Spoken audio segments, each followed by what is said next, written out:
We often talk about free and slave as though, that's it. But even within the free community, there were different levels. So I guess the best, if you want to use that word, person to be if you were a free person and you were black in Charleston was a free person of color. And a free person of color was typically a mulatto, a person who was half white and had fairer or lighter skin. And the next level were what they call free brown persons, or the brown elite. And those were persons who may have had a fourth white blood or so, but they weren't really dark. They weren't really light, but they were kind of right there in the middle.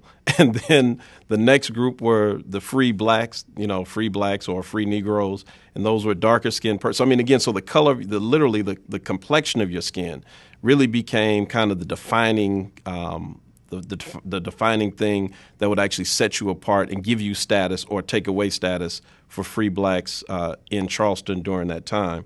And so if you would go to worship, for example, where these churches that were integrated for the most part, you would look in and it almost look like a rainbow, so that all of the whites would sit in the front.